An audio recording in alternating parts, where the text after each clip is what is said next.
terus aku dapet jelek. Oh, udah berapa? 50,55 kan jelek ya. Mantap ya. Apa aja tuh? Sejarah sama kimia biasalah.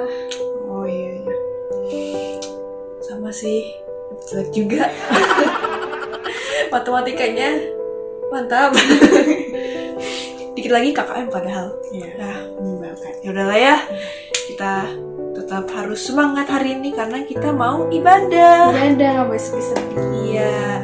Tapi tuh kenapa hitam putih ya? Oh iya, benar juga hitam putih. Jangan gara-gara kita sedih. Ah, bisa jadi. Oke, ayo kita nyalain dulu. 1, 2. Nah, yes.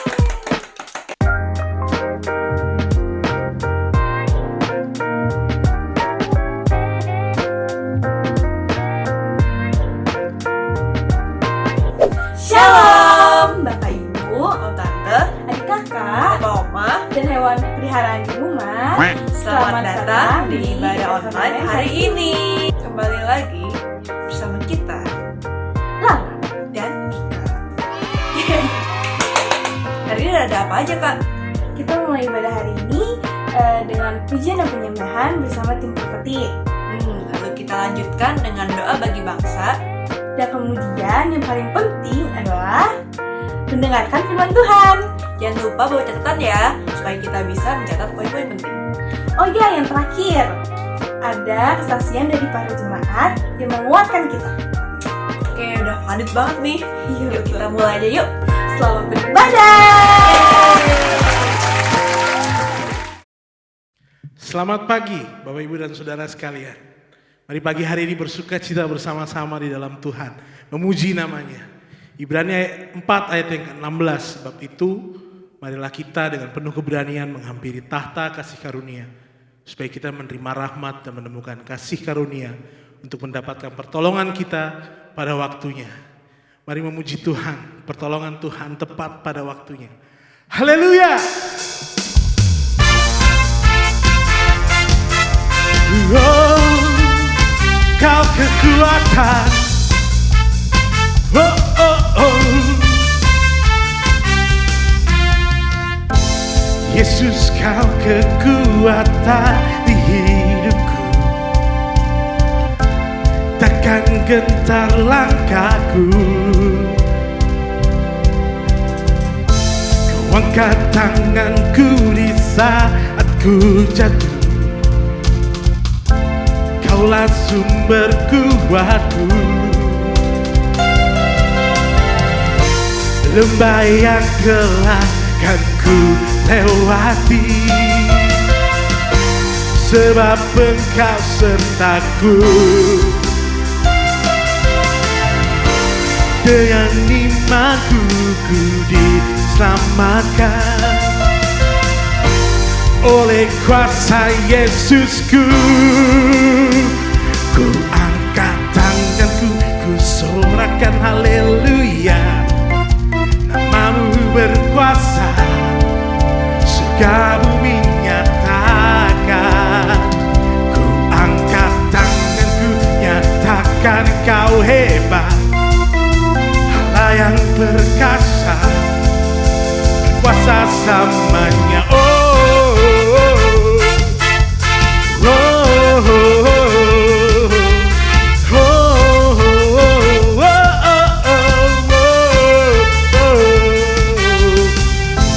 Yesus, Kau kekuatan di hidupku, takkan gentar langkahku.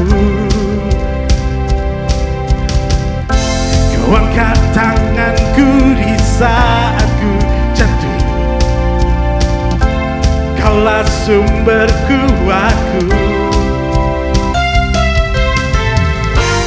Lembah yang gelap kan ku lewati,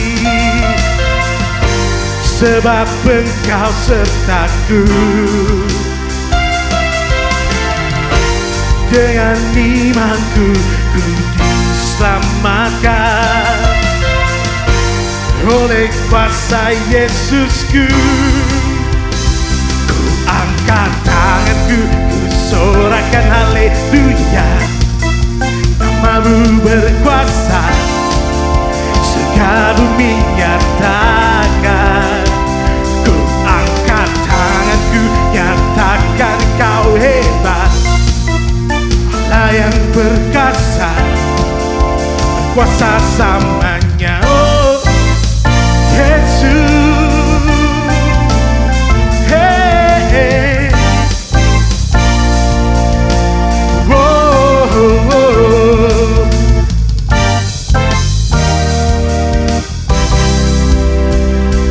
Ku angkat tanganku, ku sorakan haleluya. Namamu berkuasa, surga bumi nyatakan. Ku angkat tangan, nyatakan kau hebat. Allah yang perkasa, berkuasa samanya. Angkat tanganku, ku sorakan haleluya. Namamu berkuasa, surga bumi nyatakan. Ku angkat tanganku, nyatakan kau hebat. Allah yang perkasa, berkuasa sama. Oh, oh, oh, oh, oh, oh, oh, oh.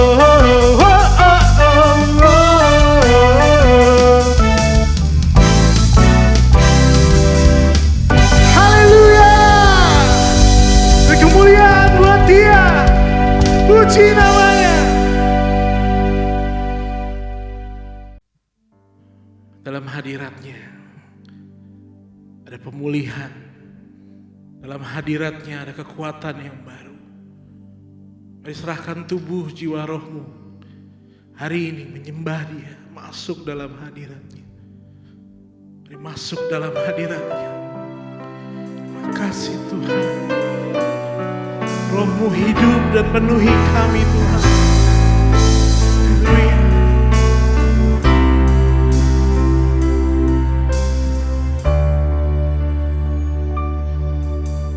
Rohmu yang hidup penuhiku, mengalir dalamku.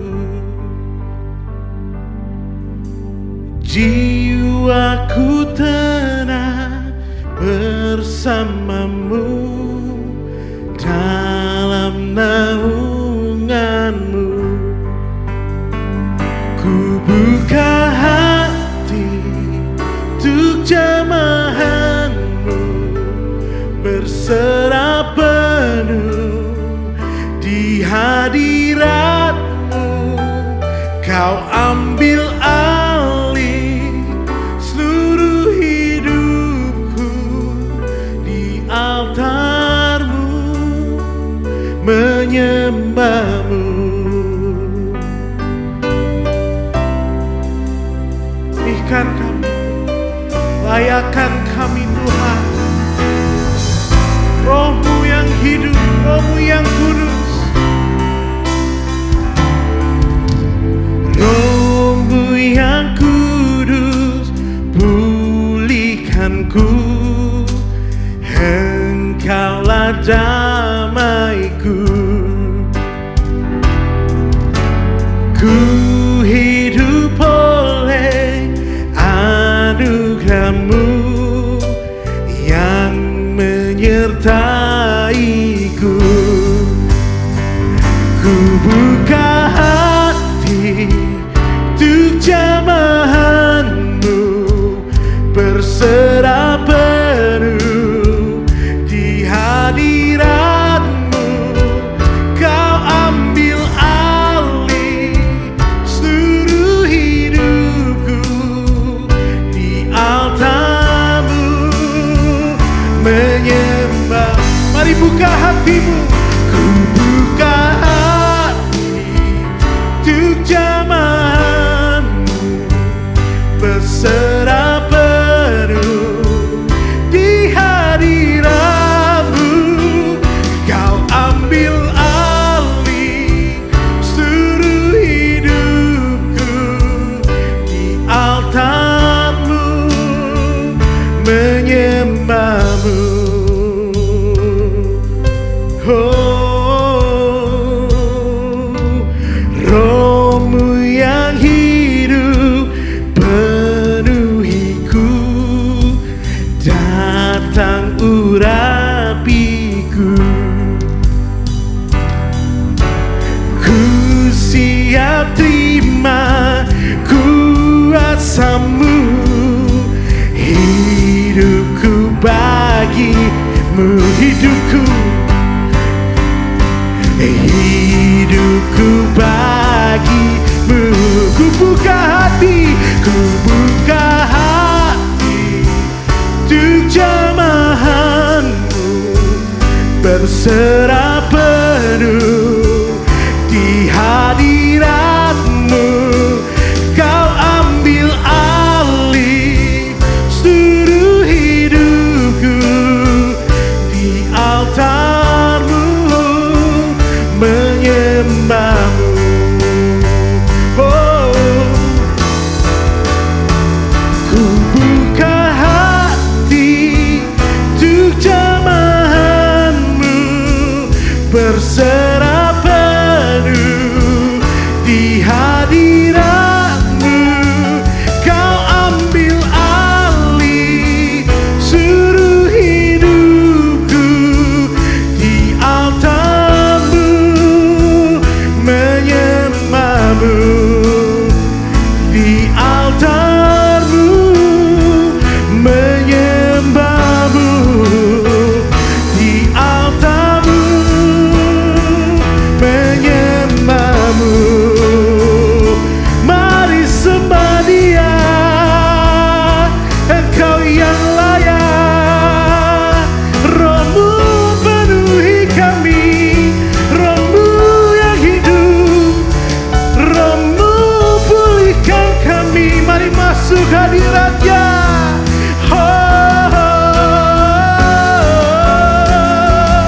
Kami sembah Engkau Tuhan selamanya.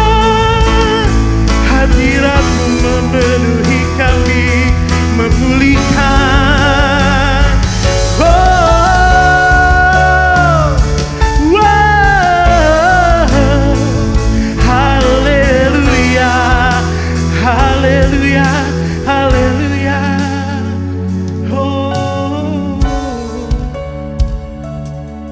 Yesus, Kau buka hati kami, Kau masuk. Oh, Yesus, Yesus, mari buka hatimu, buka hatimu untuknya. Mari Tuhan, biar firman-Mu Tuhan yang sebentar akan kami dengar Tuhan, boleh kami terima dalam hati kami Tuhan, menjadi rema dalam hidup kami Tuhan, mengubahkan hidup kami Tuhan. Kami gak punya pemahaman yang salah lagi tentang Engkau Tuhan. Kami percaya Tuhan, Roh-Mu yang menghidupkan, memulihkan, menguatkan, menyembuhkan kami Tuhan. Penyembahan kami ini Tuhan, masuk dalam hadirat-Mu Tuhan. Kerinduan kami Tuhan menyembah. Terima kasih Tuhan, terima kasih Tuhan. Kami bersyukur buat pagi hari ini Tuhan, buat hari ini. Kami percaya Tuhan yang menyembuhkan kami, Roh-Mu yang menguatkan kami. Dalam nama Yesus, siap Tuhan untuk datang, masuk dalam firman-Mu. Di dalam nama Yesus, kami sudah berdoa dan mengucap syukur. Haleluya. Amin.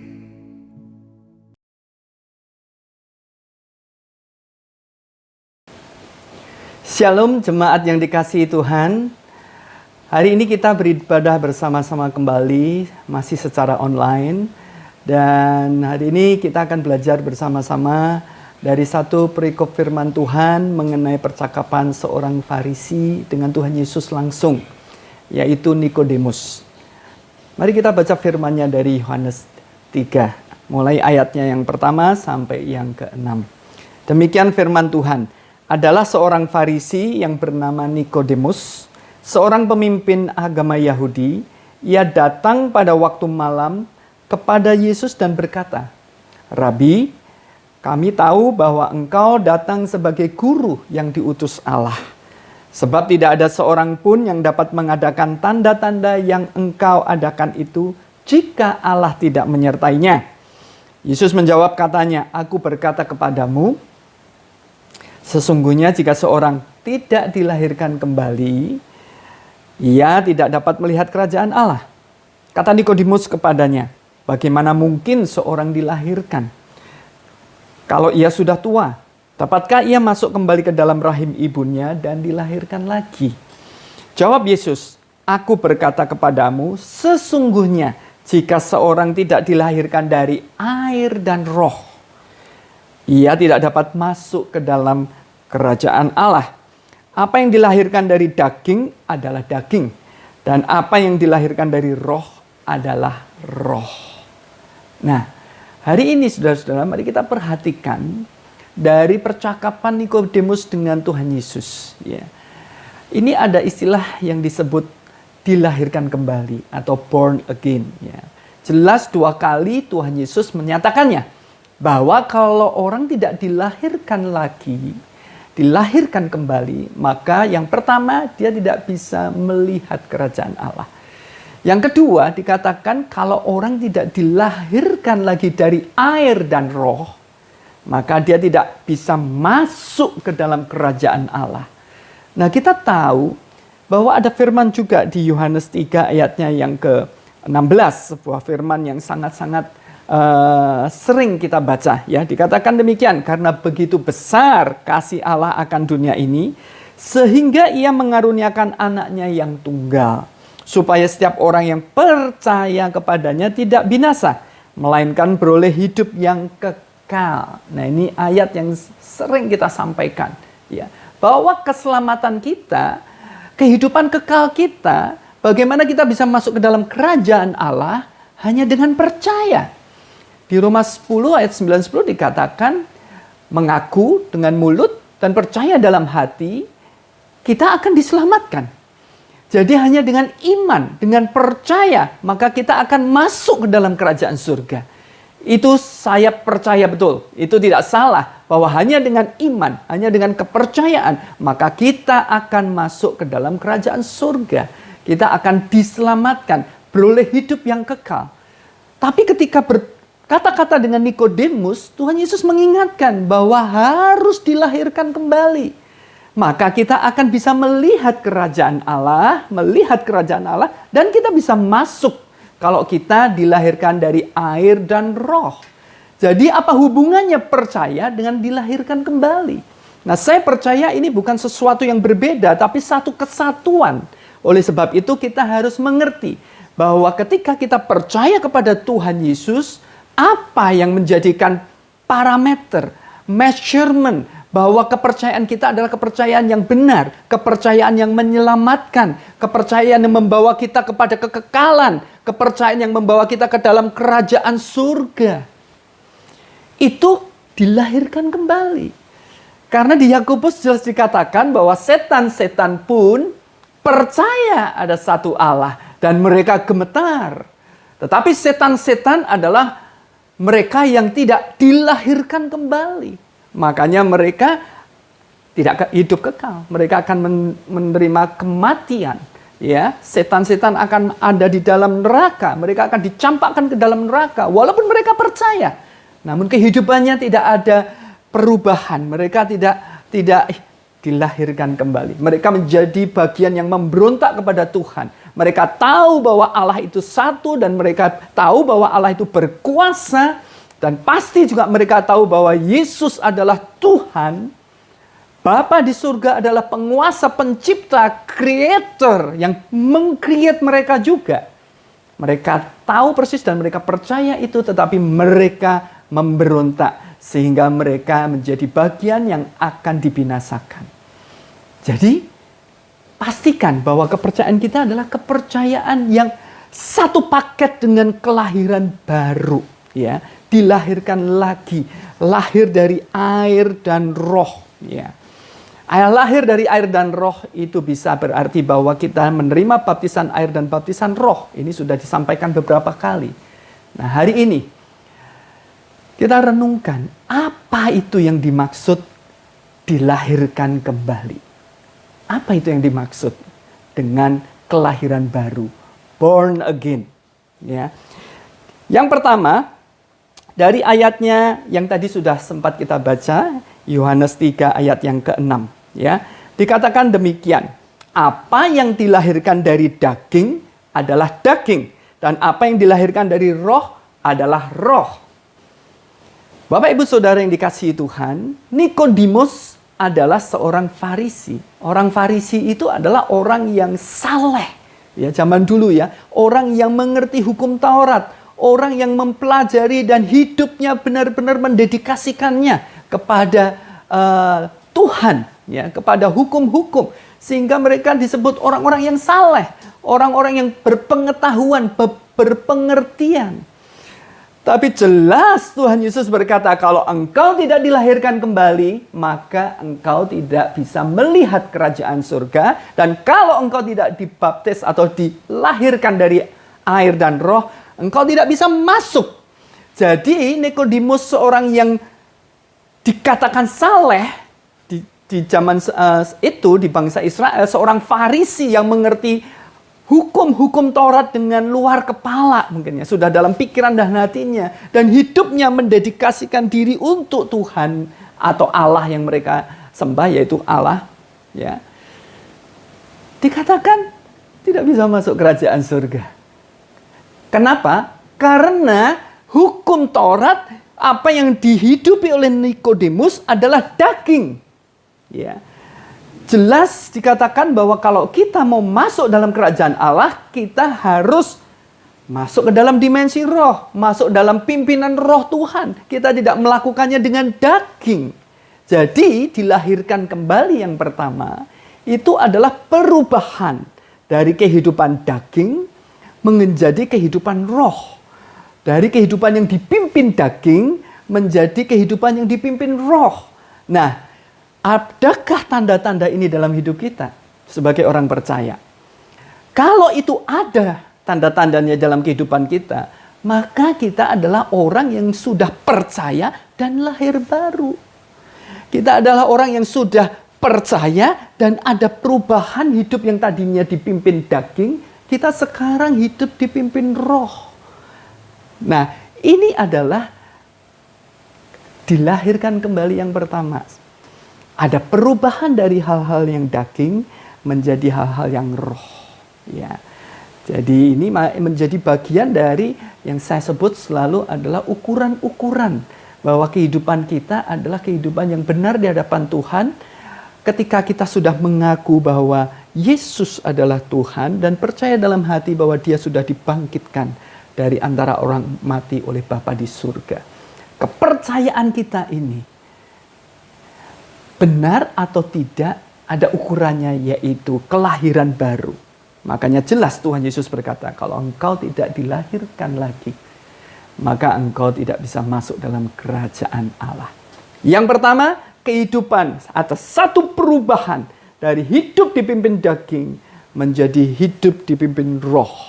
Yang kedua, kita ambil dari ayat dari Yohanes 5 ayat ke-24. Dikatakan demikian, aku berkata kepadamu, sesungguhnya barang siapa mendengar perkataanku dan percaya kepada Dia yang mengutus aku, ia mempunyai hidup yang kekal dan tidak turut dihukum.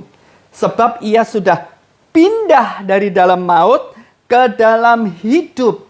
Ya, kelahiran baru yang pertama adalah kehidupan daging pindah kepada kehidupan roh. Yang kedua dikatakan bahwa kita dipindahkan. Ada satu perubahan dari maut kepada hidup. Nah, kepercayaan kita, saya percaya itu memang sebuah perpindahan, ya, dari kutuk menjadi berkat, dari maut kepada hidup. Oleh sebab itu hari ini jangan mau hidup di dalam maut. Apa itu hidup di dalam maut? Hidup di dalam dosa, karena upah dosa adalah maut. Maka kita ada satu perpindahan dari kehidupan yang berdosa, dari kehidupan yang yang dulu banyak dosa, sekarang kita mau hidup di dalam perintah-perintah dan firman Tuhan. Hidup tidak di dalam dosa, tidak suka dengan dosa, apalagi tinggal di dalam dosa. Kita tidak mau. Nah, apakah ada tanda-tanda itu di dalam kehidupan kita? Sekarang kita tidak betah kalau hidup di dalam ketidakbenaran. Kalau ada sesuatu yang kita lakukan, kita tahu persis itu salah. Itu hati kita bergejolak, tidak tahan. Ya. Kita gelisah seperti ikan yang keluar dari air, ya, menggelepar, penuh ketidaknyamanan ketika kita tahu ada dosa di dalam hidup kita. Ketika kita tahu ada sesuatu yang tidak sesuai firman yang kita sedang lakukan. Apakah ada seperti itu? Kalau kita ada seperti itu, saya percaya Bapak, Ibu, Saudara, dan saya juga adalah orang yang dilahirkan baru. Tetapi ketika kita berdosa dan kita rileks saja, tidak merasa apa-apa, sepertinya biasa-biasa saja. Bohong-bohong kecil is okay. Ya, tidak ada perasaan gelisah ketika kita melakukan yang tidak benar. Nah, itu hati-hati. Ya.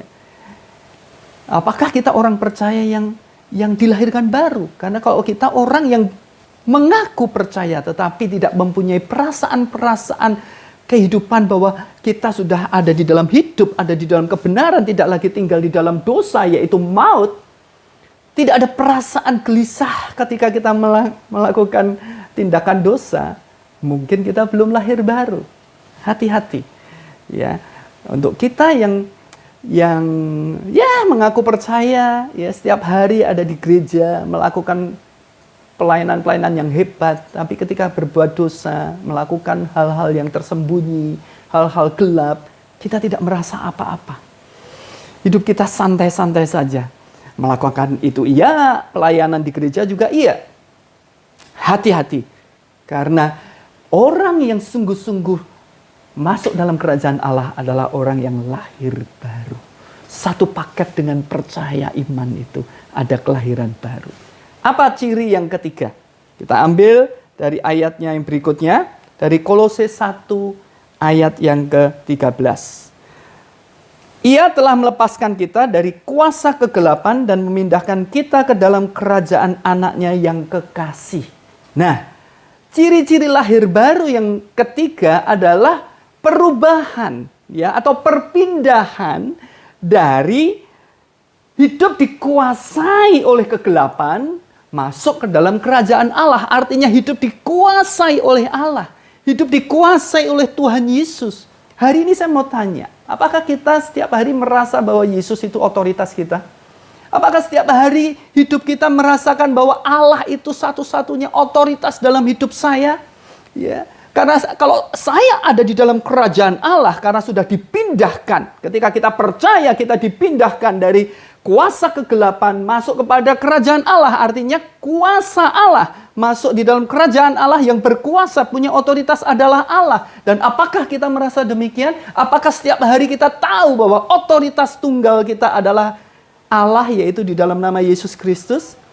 Atau kita merasa kita punya otoritas-otoritas yang lain? Kita merasa segala sesuatu yang ada dalam hidup kita dikuasai oleh orang lain, gitu ya, dikuasai oleh sesuatu yang lain. Nah, hari ini saya mau sampaikan di dalam nama Tuhan Yesus Kristus bahwa apa yang ada dalam hidup kita adalah otoritasnya adalah Allah. Kalau kita merasa Allah adalah otoritas kita, itu tanda-tanda saudara dan saya sudah lahir baru. Puji Tuhan. Kalau kita belum merasakan itu, kita masih maunya sendiri, bahkan kita seperti tidak punya kuasa atas hidup kita, dan kita merasa segala sesuatu itu adalah kekuatan sendiri, maka mungkin kita belum lahir baru. Karena ciri lahir baru adalah pindah dari kuasa kegelapan, ya, masuk ke dalam kerajaan Allah yang dikuasai oleh Allah itu sendiri. Jadi saya percaya, ya, orang yang lahir baru setiap hari akan tahu otoritasnya adalah Allah, sehingga dia akan tunduk kepada Allah, tunduk kepada segala perintah-perintahnya. Dia akan ada rasa submission, rasa penundukan diri kepada segala sesuatu yang ada di dalam firman Tuhan. Karena kita takut sama Tuhan. Ada takut Tuhan. Ada sungguh-sungguh rasa yang merendahkan diri di hadapan Tuhan. Bahwa kita tidak mampu dan kita perlu Tuhan setiap hari. Itu tanda-tanda dan ciri-ciri orang yang dilahirkan kembali. Ya, itu ciri yang ketiga. Yang keempat, dikatakan di dalam firman Tuhan dari 1 Petrus 2 ayat yang ke-9. Dikatakan demikian, tetapi kamulah bangsa yang terpilih, imamat yang rajani, bangsa yang kudus, umat kepunyaan Allah sendiri, supaya kamu memberitakan perbuatan-perbuatan yang besar dari Dia yang telah memanggil kamu keluar dari kegelapan kepada terangnya yang ajaib. Nah, ini ciri yang keempat, yaitu kita ada perubahan dari yang gelap-gelap masuk ke dalam yang terang. Artinya apa? Hidup kita ini ada perubahan menjadi hidup yang transparan atau enggak? Ya, dikatakan di dalam pelayanan Pria Sejati, pemulihan berawal dari keterbukaan. Ya, keterbukaan awal pemulihan. Ya, kita semua tahu itu. Dan apakah kita suka di dalam hal yang gelap, hal-hal yang kita lindungi, yang kita tidak mau publik tahu, hal-hal yang biasanya itu adalah gelap. Dosa, hal-hal masa lalu yang memalukan, yang membuat kita terikat, terluka, dan kita tidak mau melepaskannya.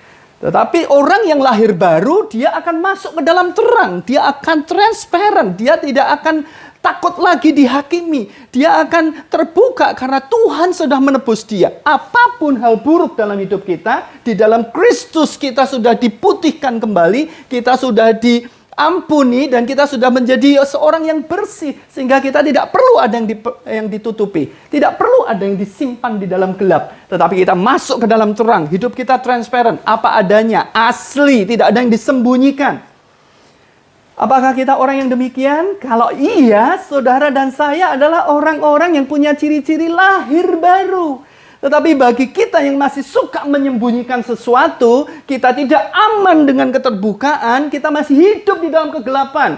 Bahwa firman Tuhan tadi dikatakan bahwa kita adalah imamat rajani yang dipanggil keluar dari kegelapan, masuk ke dalam terangnya yang ajaib. Nah, ya, mari kita cek ya bahwa kita apakah sudah punya ciri-ciri lahir baru. Karena kalau tidak, hati-hati dengan apa yang kita percaya kepada Yesus. Ya, karena kalau percaya tanpa lahir baru, dikatakan oleh perikop tadi bahwa kita tidak bisa masuk dalam kerajaan Allah. Kita bahkan tidak bisa melihat kerajaan Allah. Kerajaan Allah aja tidak bisa kelihatan, apalagi bisa masuk. Ya. Nah, yang kelima, ciri yang kelima apa? Ciri yang kelima. Mari kita lihat dari ayatnya, dari 2 Korintus 5 ayat yang ke-17. Jadi siapa yang ada di dalam Kristus, ia adalah ciptaan baru. Yang lama sudah berlalu, sesungguhnya yang baru sudah datang. Ya. Dikatakan bahwa orang yang di dalam Kristus, ciri-ciri lahir baru, kita tahu kita ciptaan baru. Yang lama sudah berlalu. Hal-hal yang lalu sudah selesai. Dan kita adalah ciptaan baru. Itulah lahir baru. Itulah perubahan kehidupan dari yang lama menjadi kehidupan yang baru. Kita ini adalah ciptaan baru. Yang lalu itu sudah berlalu. Makanya jangan suka berkata dulu, ya, apalagi kita dipegang oleh hal-hal yang masa lalu. Kita pegang terus sebagai luka, sebagai dendam, sebagai sesuatu hal yang kita pegang terus. Orang kepahitan yang dipegang terus, ya. Segala sesuatu luka yang dipegang terus walaupun kita sudah percaya Yesus. Tapi kita suka memegang hal-hal yang lalu. Hari ini kita adalah ciptaan baru. Kita yang lama sudah berlalu, yang baru sesungguhnya sudah datang, ya. Dikatakan juga di Efesus 4 ayat 21-24, ya.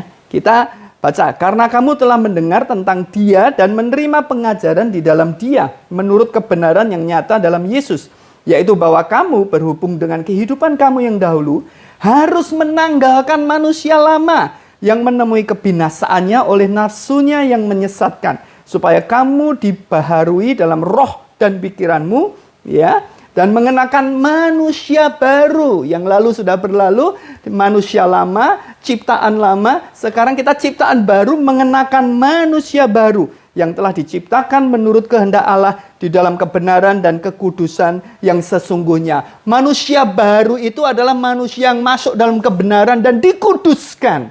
Ya, jadi Ciri yang kelima adalah kita pindah, berubah dari manusia lama kepada manusia baru. Ciptaan yang lalu menjadi ciptaan yang baru. Perubahannya adalah kita masuk dalam kebenaran dan ada perubahan kekudusan dalam hidup kita. Nah, kita percaya bahwa orang yang demikian adalah orang yang lahir baru, puji Tuhan. Puji Tuhan, ya. Itu adalah tanda-tanda kalau kita hidupnya berubah. Kita semakin kudus di hadapan Tuhan. Semakin banyak kebenaran di dalam hidup kita. Semakin kita lepaskan hal-hal yang lalu. Itu kita adalah orang yang lahir baru. yang percaya, dan bisa masuk ke dalam kerajaan Allah. Nah, ini bersyukur, ya. Ini adalah tanda-tanda 5 hal tadi, tanda-tanda dari orang yang dilahirkan kembali, yaitu pertama, perubahan dari kehidupan daging ke dalam kehidupan roh. Jelas kita menjadi orang yang dipimpin Roh Kudus setiap hari. Perpindahan dari maut kepada hidup, tidak lagi di dalam dosa, tapi hidup di dalam kehidupan bersama Kristus. Dari kuasa kegelapan kepada kerajaan Allah, yaitu kuasa otoritas Allah sendiri. Yang keempat adalah hidup tidak lagi dalam kegelapan tetapi terang, transparent, ya. Tidak lagi kita menutup-nutupi segala sesuatu, tidak ada yang ditutupi. Kita adalah orang yang apa adanya.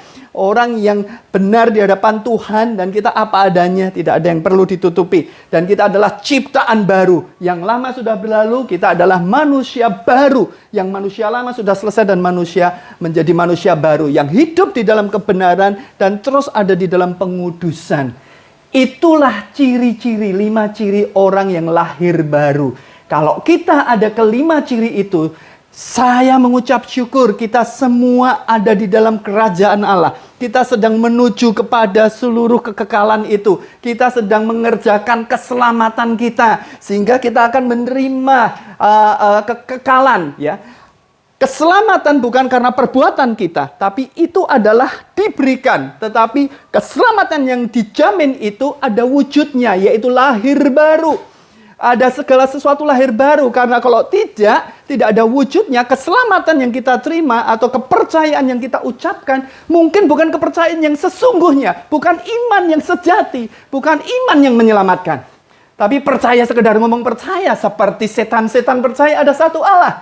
Tapi mereka tidak lahir baru, mereka tidak hidup di dalam kekudusan, mereka bahkan memberontak, hidup di dalam seluruh kejahatan. Maka mereka tidak menerima keselamatan kekal itu. Ya, jadi ini ciri-ciri orang yang lahir baru. Nah, maksud saya bukan ciri-ciri orang yang lahir baru.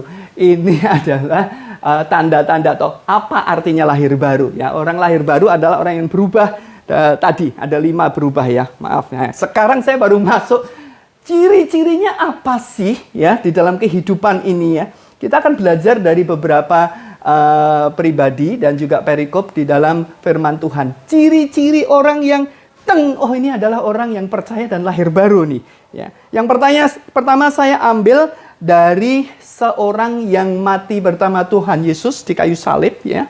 Di kayu salib, ketika detik terakhir, dia berkata, Tuhan ingat akan aku.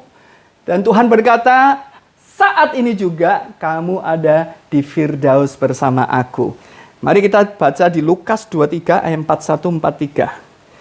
Firman berkata demikian. Kita memang selayaknya dihukum. Ini kata orang yang disalib bersama Tuhan Yesus ya. Kita memang selayaknya dihukum sebab kita menerima balasan yang setimpal dengan perbuatan kita. Tetapi orang ini dia menunjuk Tuhan Yesus ya, tidak berbuat sesuatu pun yang salah. Lalu ia berkata, Yesus, ingatlah akan aku apabila engkau datang sebagai raja. Kata Yesus kepadanya, aku berkata kepadamu, sesungguhnya hari ini juga engkau akan ada bersama-sama dengan aku di dalam Firdaus. Apa itu artinya? Bahwa ada satu pertobatan. Rasa apa ya? Saya merasa dia saat itu merasa sungguh orang berdosa. Orang yang disalib di sebelah Tuhan Yesus, di sebelah kanan Tuhan Yesus, yang akhirnya diselamatkan itu last minute. Dia mengalami remuk hati. Mengalami satu hal yang, aduh benar ya, aku ini orang berdosa. Sementara temannya yang satu malah menghujat-hujat Tuhan Yesus. Dikatakan di Matius, tadinya kedua orang yang bersama Tuhan Yesus disalib itu, dua-duanya menghujat Tuhan Yesus. Dua-duanya. Tetapi ketika last minute, kayu salib, yang satu bertobat. Dan dia merasa bahwa saya ini memang orang berdosa, sedang Tuhan Yesus ini bukan orang berdosa. Maka dia merasa kotor, merasa remuk hati, dia merasa sedih, dan dia merasa broken ya. Sehingga dia berkata, Tuhan ingat aku. Dia marah sama temannya penjahat yang satunya ya. Kamu jangan ngomong begitu. Karena ini kalau kita ini orang yang memang berdosa, layak dihukum mati. Tetapi Tuhan Yesus ini tidak punya kesalahan. Nah, itu adalah ciri-ciri orang yang lahir baru. Ciri-ciri ada remuk hati. Ada rasa bahwa kita ini manusia berdosa. Kita ini memang layak menerima segala hukuman. Tapi oleh kasih karunia Tuhan, aku nih hari ini boleh menerima keselamatan. Itu hanya kasih karunia, itu hanya grace. Karena aku tidak layak, aku nih orang berdosa. Orang yang merasa demikian adalah orang yang ciri-ciri lahir baru. Ya, ada perasaan remuk dalam hati, ada perasaan benar-benar tidak sanggup. Kita benar-benar memerlukan Kristus. Nah, saya melihat dua orang di sebelah kayu salib ini adalah dua hal yang hari ini terjadi. Ada kelompok orang yang hari ini melihat Tuhan Yesus, kamu mati di kayu salib buat apa? Kalau berani turun ya, kalau memang engkau Allah, engkau turun. Masa Allah kok mati di kayu salib? Itu ada sekelompok dalam dunia akhir zaman ini yang berkata demikian. Tapi ada sekelompok yang melihat salib itu. Dan saya percaya ya, karya salib itu berbicara pertama kali kepada orang yang ada di sebelah Yesus. Bahwa sungguh salib itu, penderitaan Yesus itu sudah menebus segala dosa itu. Itu berbicara langsung kepada orang yang disalib di sebelah Tuhan Yesus. Dan itu yang diberitakan sekarang. Karya salib itu kepada setiap orang yang ada di dalam dunia ini. Dan itu hari ini kita bisa merasa remuk bahwa kita orang berdosa. Walaupun kita kelihatannya baik, tapi kita adalah orang yang berdosa. Orang yang tidak bisa menyelamatkan diri sendiri. Kita butuh Kristus. Remuk hati adalah ciri-ciri lahir baru. Ya, remuk hati. Yang kedua, apa ciri yang kedua? Dikatakan di Kisah Rasul 2:41-42, orang-orang yang menerima perkataannya itu memberi diri dibaptis dan pada hari itu jumlah mereka bertambah kira-kira 3.000 jiwa. Mereka bertekun dalam pengajaran rasul-rasul dan dalam persekutuan dan mereka selalu berkumpul untuk memecahkan roti dan berdoa. Nah, ini adalah cerita mengenai 3.000 orang Yahudi yang percaya karena khotbah Petrus yang pertama kali. Mereka remuk hati dan mereka terharu dikatakan di dalam firman Tuhan dan mereka memberi dirinya dibaptis. Nah, apa cirinya? Ya, ketika mereka setelah memberi diri dibaptis, ciri orang yang lahir baru adalah tekun dalam pengajaran, suka persekutuan, berkumpul, suka dengan perkumpulan dan suka berdoa. Ya, di dalam firman Tuhan ini dikatakan bertekun dalam pengajaran rasul-rasul, dalam persekutuan, selalu berkumpul dan berdoa. Orang yang punya ciri-ciri lahir baru adalah orang yang suka dengan firman Tuhan. Suka mendengar pengajaran-pengajaran. Ya, jangan pernah bosan mendengar pengajaran-pengajaran. Sepertinya itu-itu saja. Kita mesti antusias. Saya itu melihat firman Tuhan selalu ada hal yang baru. Kita baca di hal yang sama, sesuatu ada pewahyuan baru dan itu membawa sukacita. Kita suka nggak dengan firman Tuhan? Kita suka nggak dengan persekutuan? Kalau ke gereja males, ketemu orang-orang gereja, aduh males nih ke komsel, males, ngapain sih di komsel? Kita tidak ada antusiasme untuk ketemu teman-teman di komsel. Itu hati-hati. Karena orang yang lahir kembali, orang yang lahir baru suka berkumpul sesama orang percaya. Orang yang lahir baru suka pergi ke komsel, suka ketemu dengan banyak orang percaya karena kita akan dibangun satu dengan yang lain. Dan orang yang lahir baru suka berdoa, ya. Bagaimana dengan kita semua? Apakah hari Rabu semua pada rajin berdoa? Saya melihat mengucap syukur banyak yang rajin. Banyak yang rajin. Mari kita sama-sama. Karena hari-hari ini memang kita sedang memerlukan doa. Doa adalah jawaban permasalahan hari ini. Dan apakah kita suka? Atau karena kita datang pada waktu ada tugas saja, ya. Saya tidak sedang menghakimi siapa-siapa ya. Tapi mari kita, kalau memang lagi tidak bisa ya tidak masalah. Kalau lagi ada pekerjaan yang lain, ada sesuatu yang harus dilakukan, it's okay. Tetapi mari kita antusias karena ini akan menunjukkan apakah kita lahir baru atau tidak. Apakah kita menjadi bosan sekarang jadi orang Kristen? Hati-hati, yang malas ke gereja, wah ke gereja begini begitu, ya. Belum lama saya ada yang bilang bahwa ngapain sih ke gereja gitu ya? Di gereja, waduh banyak orang yang nggak bener, malas juga begini dan lain sebagainya. Hati-hati, ya. Kita jangan berpikir hanya Allah yang penting aku percaya, yang penting aku percaya. Ingat, percaya itu ada ciri-ciri perubahan dan ciri-ciri kehidupan, ya. Tadi yang saya sampaikan 5 dan juga ciri-ciri, ada salah satunya ada antusias, passionate untuk datang berkumpul bersama dan berdoa bersama, menerima pengajaran setiap saat. Itu adalah ciri kita ini hidup di dalam kelahiran baru atau tidak. Nah, yang sudah mulai suam-suam kuku, yang mulai capek, mulai males, aduh online, aduh ini dan lain sebagainya. Hati-hati, ya. Ya, jangan sampai itu dirasa bahwa itu sesuatu yang kita mau turuti. Tetapi mari kita antusias ya. Kadang-kadang tidak sempurna. Of course online membuat kita nggak bisa banyak berhubungan. Tetapi kita tetap antusias. Kita tetap dengerin firman-firmannya. Dengerin ya. Walaupun yang sering khotbah itu saya, Pak Hong, Pak Jeff ya, dan nanti muter-muter itu saja. Jangan bosan ya dengan khotbah kami ya. Saya percaya dan saya selalu berdoa apapun yang saya tabur, Tuhan selalu ada berkatnya kepada setiap orang. Saya percaya ya. Ya, jadi jangan aduh Pak Dar lagi yang khotbah, aduh Pak Hong lagi, aduh Pak Jeff lagi, aduh Pak Edi lagi, aduh jangan ya Pak Acang lagi. Jangan, kita terus antusias ya. Siapapun yang berkhotbah, perhatikan firman-Nya. Jangan lihat yang khotbah gitu ya. Perhatikan firman-Nya, renungkan firman-Nya. Nah, itu ciri-ciri orang yang lahir baru. Ya, aduh ada passion, ada semangat untuk mendengarkan dan menerima pengajaran. Yang ketiga, ciri-cirinya apa? Kita akan belajar dari Paulus sendiri. Dikatakan di dalam Kisah Rasul 9 ayat 19-20. Dan setelah ia makan, pulihlah kekuatannya. Ya, Saulus tinggal beberapa hari bersama-sama dengan murid-murid di Damsyik.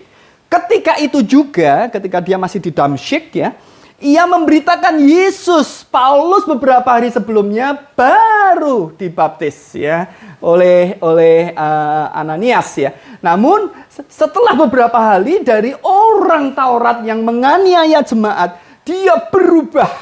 Dia memberitakan Yesus di rumah-rumah ibadat dan mengatakan bahwa Yesus adalah anak Allah. Jadi ciri yang ketiga orang yang lahir baru adalah antusias menginjil, ya. Antusias menceritakan kesaksian hidup kita kepada orang banyak supaya orang mengenal Kristus. Antusias memberitakan Yesus itu kemana-mana. Amanat agung, ya. Antusias kalau kita diundang untuk kesaksian, jangan malu, ya. Itu adalah ciri orang yang lahir baru. Jangan suka beginilah. Aduh, aku ini masih belum siapa-siapa. Memang kita belum siapa-siapa. Saya juga belum siapa-siapa. Mau sampai kapanpun kita harus merendahkan hati seperti itu. Bahwa kita bukan siapa-siapa. Tetapi kalau menyaksikan Kristus, ya, Yesus hidup dalam hidup saya. Yesus sungguh menjadi berkat dalam hidup saya. Saya mau sampaikan kepadamu supaya engkau menerima berkat dari kesaksian hidup saya. Menyaksikan, memberitakan Injil, itu adalah ciri-ciri orang yang lahir baru, ya. Orang yang lahir baru ciri-cirinya demikian. Yang terakhir, yang keempat, di Efesus 4 ayat 25-32, sedikit panjang. Ini saya mau katakan ya, yang keempat, ciri-ciri kita sudah lahir baru, seperti tadi ada perubahan dari ciptaan yang lama menjadi ciptaan baru, manusia lama, manusia baru. Kita menjadi manusia baru ciri-cirinya. Ya, Efesus 4 dikatakan, karena itu buanglah dusta dan berkatalah benar. Manusia baru membuang dusta, berkata benar seorang kepada yang lain karena kita adalah sesama anggota tubuh Kristus ya. Jadi, saudara, kita menjadi manusia baru. Di dalam Efesus 4 itu dikatakan yang pertama, berbuang dusta dan berkata benar. Itu ciri kalau dulu kita sering bohong, bohong besar, bohong putih, bohong abu-abu, bohong kecil, atau bohong-bohongan gitu ya. Tapi sekarang tidak, semuanya harus benar. Tidak ada di dalam kamus kamus kita namanya bohong kecil, besar, putih, dan lain bohong demi kebahagiaan, nggak ada. Bohong is bohong ya. Jadi kita sekarang tidak lagi suruh buang dan berbicara yang kebenaran. Manusia baru apalagi ciri-cirinya di Efesus 4 itu. Dikatakan di dalam ayat berikutnya bahwa kalau kamu menjadi marah, jangan berbuat dosa, ya. Jangan sampai matahari terbenam sebelum padam amarahmu dan jangan beri kesempatan kepada iblis. Nah, jadi kita orang yang di sini dikatakan orang yang lahir baru pun mungkin bisa marah lah ya. Tapi marah itu masih oke. Yang nggak boleh adalah menjadi berbuat dosa. Ya, biasanya kalau orang marah jadi nggak mau lagi pelayanan, nggak mau lagi ke gereja. Udahlah aku tinggalin aja ya. Kalau kecewa sama penatua, udahlah apa nih penatua nih? Ya udahlah aku pindah agama saja.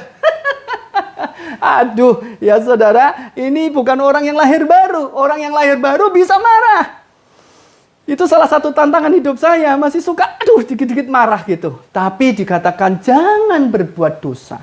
Mari kita menjadi pribadi ya, manusia baru yang kalaupun marah, kita tahu ada batasnya. Dan kita tidak mau berbuat dosa. Marah ya sudah. Ya, sekarang saya belajar kalau sudah pengen marah, ya udah diem dulu, ya diem dulu, ya. Ternyata setelah diem 1 jam, 2 jam itu memang pelan-pelan bisa hilang sehingga kita tidak berbuat dosa. Kalau diem cenderung tidak berbuat dosa, ya. Manusia baru apa saja lagi yang ada di Efesus dikatakan demikian. Orang yang mencuri, janganlah ia mencuri lagi. Nah, jadi ini ada perubahan sebagai manusia lama dan manusia baru. Yaitu kita tidak mencuri lagi. Kita tidak mencuri apapun yang milik orang lain. Kita menjadi orang yang jujur. Bahkan dikatakan di ayatnya, baiklah dia bekerja keras dan melakukan pekerjaan yang baik dengan tangannya sendiri, supaya ia dapat memberi atau membagikan sesuatu kepada orang yang berkekurangan. Ya, jadi kita disuruh berubah dari manusia lama yang suka mencuri menjadi manusia baru yang bahkan memberi. Jadi memang di dalam kekristenan, di dalam kehidupan saya percaya kita itu bukan netral ya. Oh, kalau hukum-hukum berkata jangan mencuri ya, jangan berbuat yang tidak benar gitu ya, atau berbuat berzina dan lain sebagainya ya. Tapi kalau kasih itu tidak berhenti dengan tidak mencuri, tapi kalau kasih berlanjut dengan memberi, menjadi orang yang memberi. Yang tadinya tukang mengambil, sekarang kita memberi. Ini hebatnya kasih. Kasih tidak netral. Yang penting aku tidak mencuri, aku tidak berzina, aku tidak mengingini milik orang lain ya, dan lain sebagainya. Sudah selesai. Tidak, kalau kasih kita lebih memberi. Kita justru memberkati orang lain, tidak hanya sekedar tidak mengingini milik orang lain.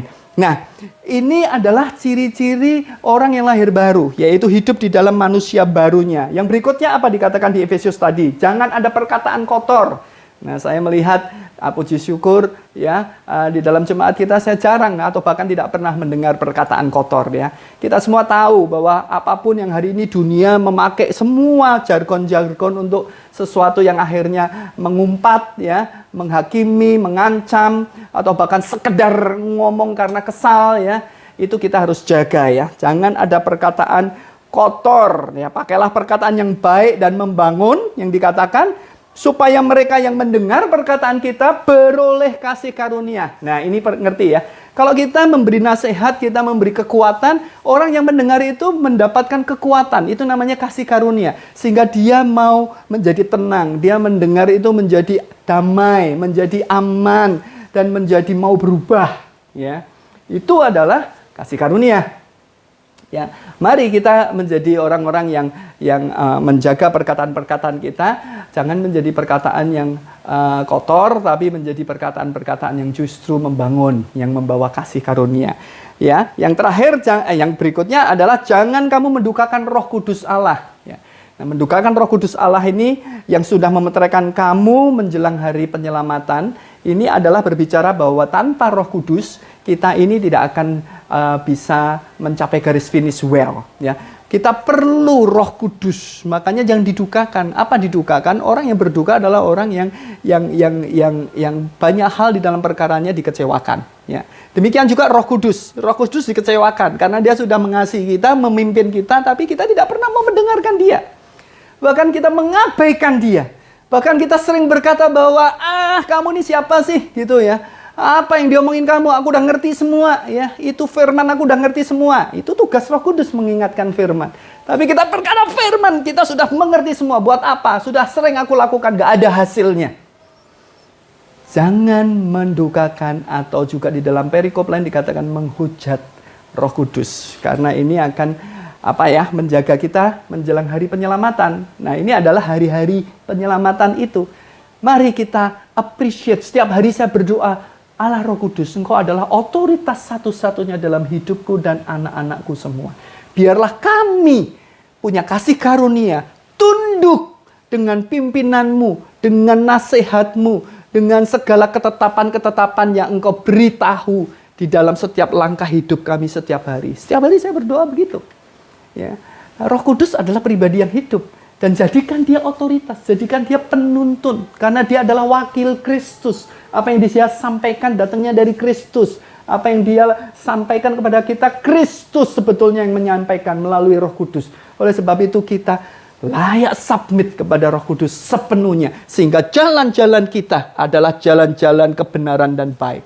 Saya percaya hari ini, ketika kita berjalan di dalam Roh Kudus akan meluputkan kita dari segala yang jahat, orang fasik, dari segala kecelakaan, dari segala sakit penyakit, dari segala apapun. Roh Kudus sanggup karena Roh Kudus tahu persis. Ya. Dan dia berjanji menjadi kota benteng kubu pertahanan Allah yang kita percaya.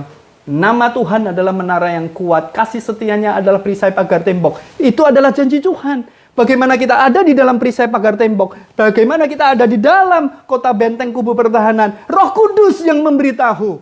Setiap hari kita tahu sedang ada di dalam kota benteng atau tidak. Ada di dalam kubu pertahanan atau tidak. Sedang ada di dalam menara kuat atau tidak. Ada di dalam perisai dan pagar tembok Tuhan atau tidak. Bagaimana kita tahu? Itu adalah Roh Kudus yang membawa kita masuk ke dalam perlindungan Tuhan itu. Sehingga kita tidak bisa dijamah oleh siapapun yang jahat. Kita akan diluputkan dari orang fasik. Kita akan diluputkan dari sakit penyakit. Kita akan diluputkan dari segala yang jahat. Karena itu janji Tuhan. Kalau kita taat sama Roh Kudus, tidak mendukakannya, justru against Roh Kudus. Kita berkata tidak kepada segala bisikan Roh Allah yang ada dalam hati kita. Nah, itu hati-hati. Itu ciri-ciri orang yang tidak lahir baru. Yang terakhir, segala kepahitan, kegeraman, kemarahan, pertikaian, fitnah hendaklah dibuang dari antara kamu. Demikian pula segala kejahatan. Tetapi hendaklah kamu ramah seorang dengan yang lain, penuh kasih mesra dan saling mengampuni. Sebagaimana Allah di dalam Kristus telah mengampuni kamu. Ya. Jadi buang itu. Ini adalah ciri orang yang lahir baru, manusia baru.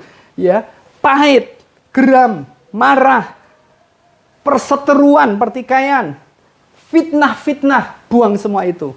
Ya, hati-hati dengan hoax, hati-hati dengan hari ini fitnah itu namanya hoax ya, fitnah itu namanya gosip gitu ya. Nah, hati-hati dengan hal itu. Buang segala kejahatan ya. Sebaliknya kita harus hidup di dalam ramah satu dengan yang lain. Penuh kasih mesra dan saling mengampuni.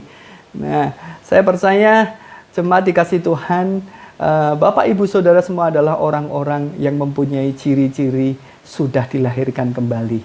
Karena saya tahu, ya di dalam kehidupan kita ada hal-hal dan perkara-perkara yang Tuhan luaskan terjadi. Tapi itu semua akan membawa kita kepada kekekalan itu. Ya, karena kita adalah orang yang meresponi dengan benar. Orang yang sudah berubah dari kehidupan daging ke kehidupan roh. Dari maut kepada hidup. Dari kegelapan kepada kerajaan Allah yang kekasih. Dari ciptaan yang lama menjadi ciptaan baru. Manusia lama, manusia baru. Orang yang dari dalam kegelapan dan sekarang ada di dalam terang. Yang semuanya terang. Tidak ada yang disembunyikan. Hidup kita terbuka di hadapan Tuhan. Hidup kita terbuka di hadapan manusia juga. Dan itu adalah orang-orang yang sudah dilahirkan kembali. Saya percaya seperti yang dikatakan Yesus kepada Nikodemus pada saat bercakap-cakap itu. Dan saya berdoa untuk kita semua, seluruh pemimpin dan jemaat Tuhan, bahwa kita adalah orang-orang yang tidak hanya percaya, tapi orang-orang yang dilahirkan kembali. Orang-orang yang born again. Orang-orang yang mempunyai kehidupan yang ada di dalam kerajaan Allah itu dengan sesungguhnya. Dan iman kita adalah iman yang benar. Demikian kerinduan saya dan doa saya bagi seluruh jemaat Tuhan di komsel-komsel. Biarlah kalian semua membawa jemaat-jemaat yang ada di komsel-komsel menjadi orang-orang yang tidak hanya percaya, tapi ada ciri-cirinya, yaitu dilahirkan kembali. Karena percaya dan lahir baru, percaya dan born again adalah satu paket. Sebuah paket keselamatan yang dari Tuhan sediakan. Kehidupan kekal yang Tuhan sediakan. Terima kasih sudah mendengarkan firman Tuhan. Tuhan memberkati Bapak, Ibu, Saudara, dan seluruh keluarga dari sekarang sampai Tuhan Yesus datang yang kedua kali. Puji Tuhan.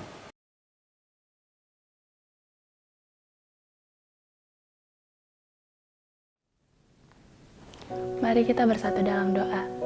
Bapa, kami bersyukur Tuhan bahwa hari ini kami boleh beribadah bersama, memuji dan memuliakan nama-Mu, mendengar firman-Mu Tuhan. Walaupun kami saling berpisah dari jarak Tuhan, tapi kami percaya Tuhan bahwa hati kami satu Tuhan. Hati kami hanya untuk-Mu Bapa. Bapa, saat ini kami mau berdoa Tuhan untuk bangsa dan negara kami Tuhan. Engkau tahu apa yang menjadi pergumulan bangsa dan negara kami, tapi kami percaya Tuhan bahwa Engkau mengasihi bangsa dan negara kami ini Tuhan.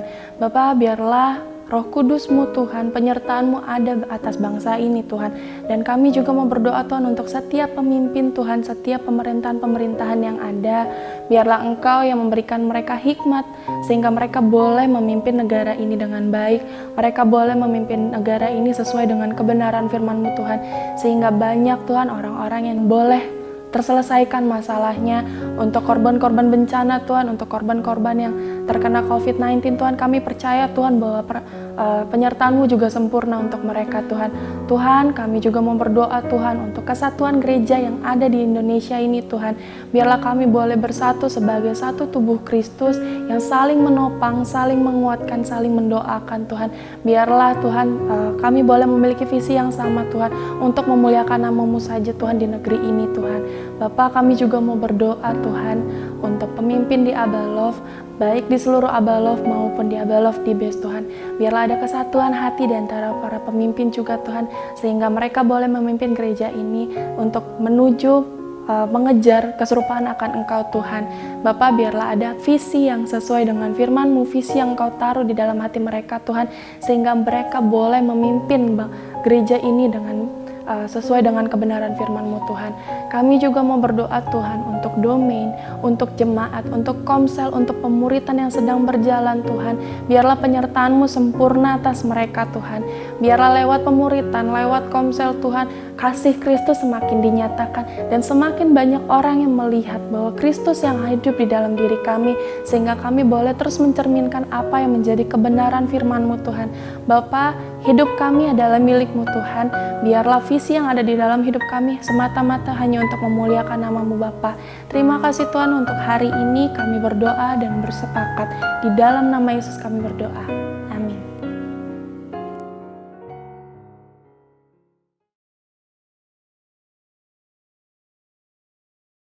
Shalom, nama saya James, saya berasal dari Halmahera. Saya bersaksi tentang kasih Tuhan buat saya dan saya alami di Rapaus ini. Dan sebelum saya ke Rapaus, saya mengalami schizofrenia yang awalnya saya putus cinta karena putus cinta, jadi saya mulai mengalami depresi,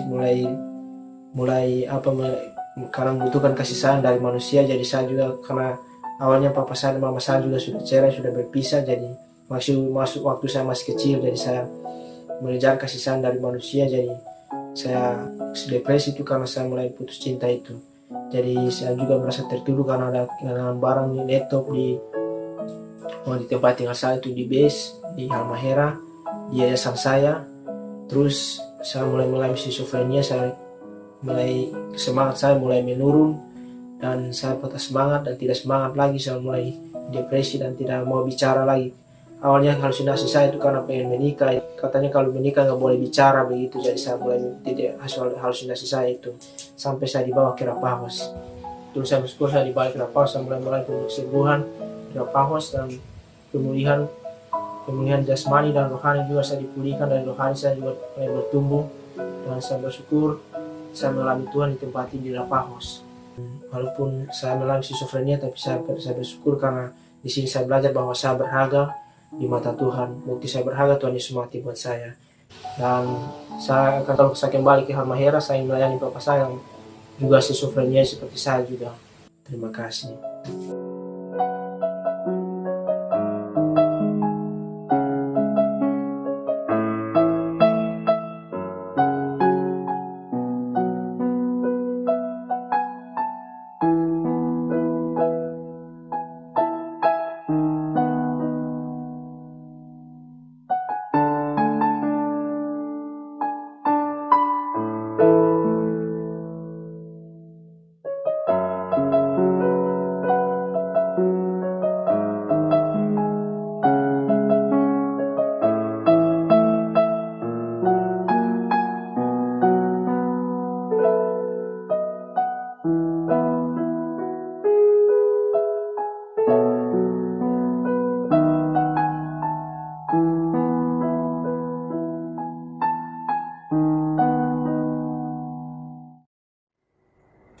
Udah dengerin ibadah belum?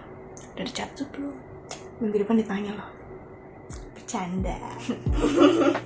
Tapi kita benar ya, kita mesti jadi pelaku firman Tuhan, gak boleh jadi pendengar aja. Betul lah. Oh ya, berhubung kita sudah ada di penghujung ibadah hari ini, kita mau mengingatkan lagi soal persembahan dan perpuluhan. Nanti jemaat bisa melihat nomor rekening untuk mentransfer persembahan dan perpuluhan. Ya benar, kita juga bisa pakai GoPay loh sekarang. Wow. Pokoknya kita lihat di pengumuman selanjutnya. Dududu.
karena kita sudah mau mengakhiri ibadah hari ini, kita berdoa terlebih dahulu.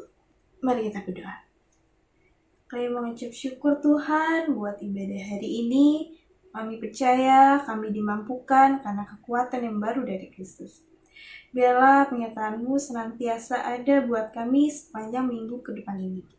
Dalam nama Tuhan Yesus, amin. Amin. Yeay. Lah, gitu. Lah, kenapa lah? Pasti kamu sedih. Enggak, aku gak sedih. Jangan-jangan dia istri lagi. Lagi. Udahlah. Kayaknya mau kita isi token dulu ya. Oke, dadah. Dadah.